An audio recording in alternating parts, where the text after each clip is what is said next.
from the depths of the soul. 40 days have passed since my mother's modest funeral. She was sent off by her co-workers from the post office, where she had worked for 20 years. She arrived there so young, straight out of school, starting at the bottom and rising to become the postmaster over those 2 decades. In 2 weeks, I have my high school graduation. Mom and I were planning to visit one of the oldest universities to find out everything about the entrance exams. How am I supposed to go on living? All alone. I'll have to learn.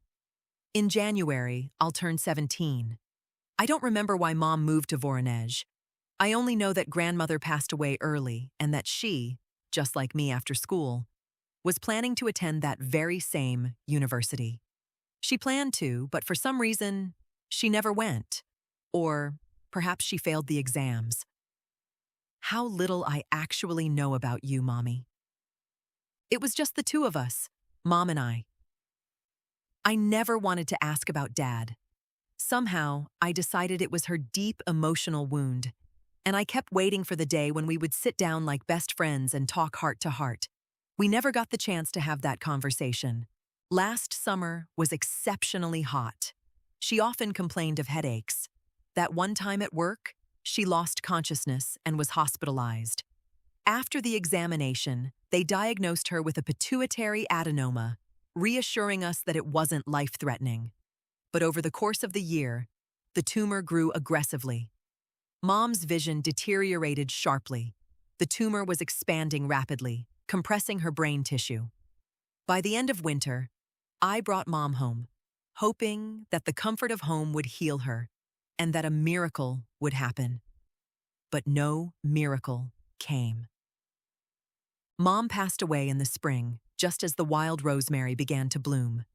She was only 39 years old. For the first time since the funeral, I stepped over the threshold of her room. I was terrified to enter her world without her, to look at the empty bed, at her small writing desk. Mom herself was small and fragile. No one ever guessed her real age. Fair-haired with translucent blue eyes, she was like a butterfly, tiny, quick, and always smiling.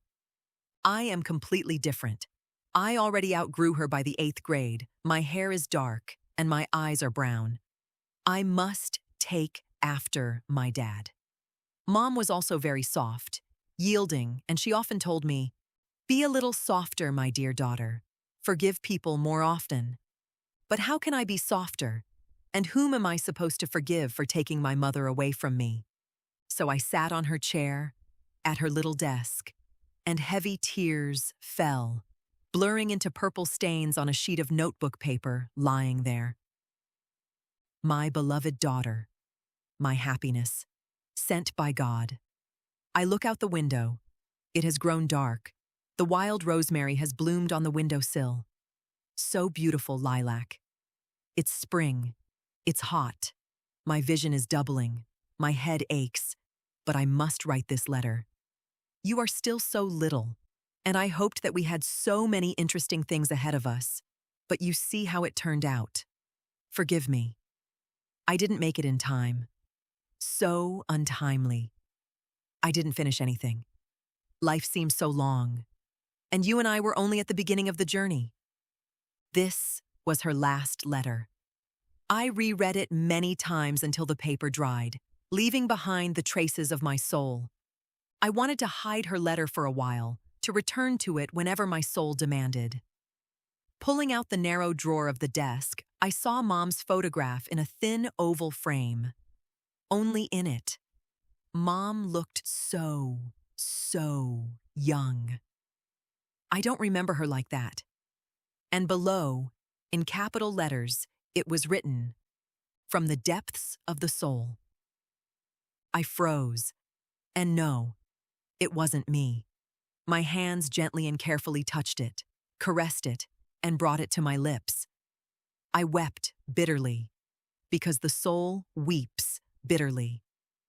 On the very first page, in the right corner, written in small handwriting, it read, "I wasn't really hiding it from you.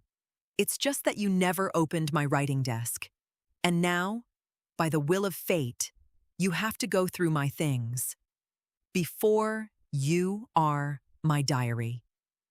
Surely you were drawn by my girlhood photograph and the title of the diary. So you opened it and began to read. The blizzard had been raging for 2 days, burying the road, and only the street lamp opposite my window swayed from side to side, as if the wind were striking it with a backhand blow. With its flickering, punctuated light, it carved a path through the darkness of the storm. It was the beginning of January, the 7th, Orthodox Christmas, a festive day. By that time, I had already been living in Voronezh with my aunt for 2 years. After your grandmother died, I came here to apply to the university and, at the same time, to look after my aunt, who was very ill.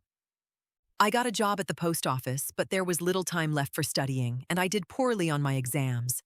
A year later, I buried my aunt and stayed in her apartment. Now it is yours. And the following year, on Christmas Eve, it was as if a heavenly angel descended. I was gifted a wicker basket with pink ribbons and a satin blanket, and inside was a tiny doll in a lace bonnet. It was the best gift of my life, from the Christmas star.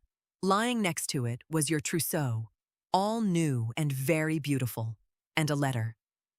Nastya, I've been coming to the post office for almost 6 months now, watching you. Life turned out in such a way that the man I fell deeply in love with is married with 2 children.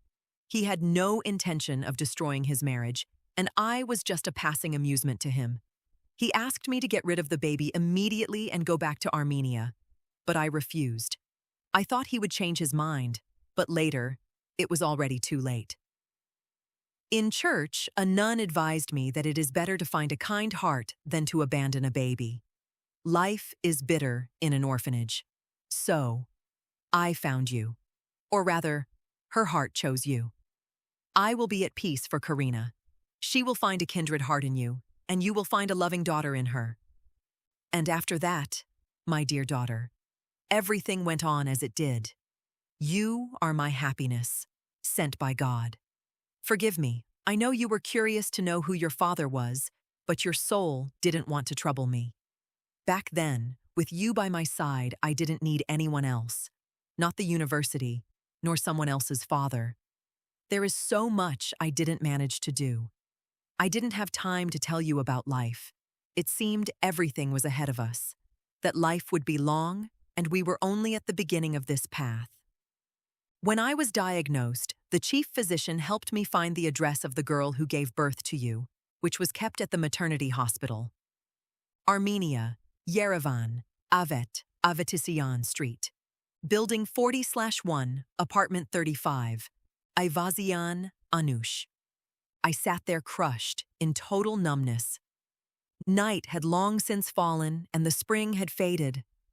Only the street lamp opposite our window illuminated the smiling wild rosemary.